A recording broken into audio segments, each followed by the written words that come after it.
Dobré ráno. Vítame vás pri rannom zamyslení a prajeme vám požehnaný deň. Ranné zamyslenie podľa knihy Naše vysoké povolanie. 29. apríl. Sila pre dnešok. Jsi silou mou, když umdlévám, jsi poklad, který nalézám, ty si mi vším, co mám. Klenotem vzácným ses mi stal, tebe jen blázen by se vzdal, ty si mi vším, co mám. Králi beránku, chválím jméno tvé. Králi beránku, chválím jméno tvé. Sila pre dnešok. Nech sú jeho závory zo železa a bronzu. Nech tvoja sila trvá, kým žiješ. 5. Mojžišova, 33. kapitola, verš 25. Ďakujem Pánovi za istotu jeho milosti, ktorá je tu teraz, dnes pre jeho ľud. Nie je nám sľúbené, že dnes budeme mať silu pre budúce obťažné situácie.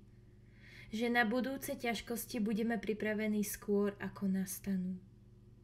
Ak chodíme vo viere, môžeme silu a podporu očakávať tak rýchlo, ako to budú vyžadovať okolnosti.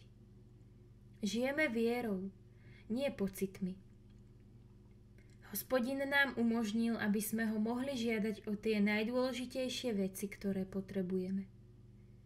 Zajtrajšia milosť nám nebude daná dnes.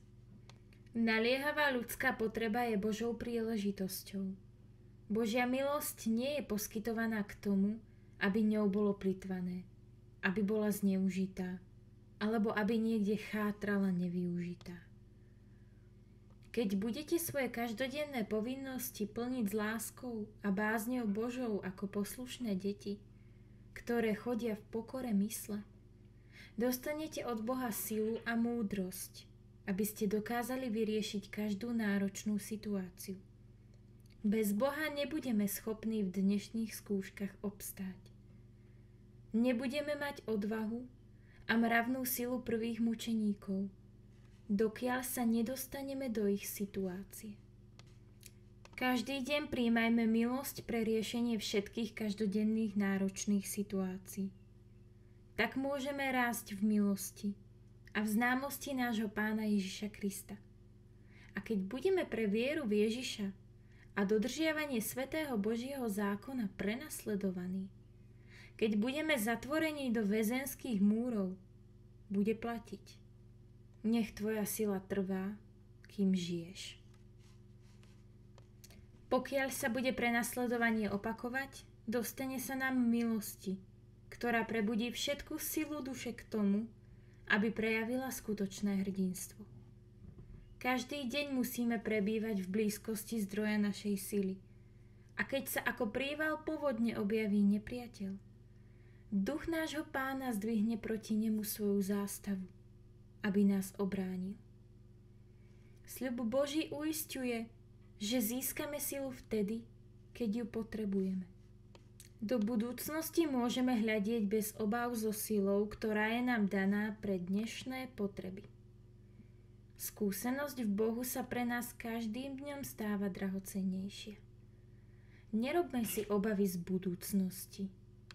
Ak pomoc potrebujeme dnes, Pán je náš pomocník, náš Boh a naša sila vždy, keď potrebujeme. Naše vysoké povolanie, 29. apríl. Chcem vás povzbudiť, aby ste boli konateľmi jeho slova, nie len čitateľmi. Ďakujeme, že ste si nás dnes vypočuli a nezabudnite sa k nám pripojiť i zajtra.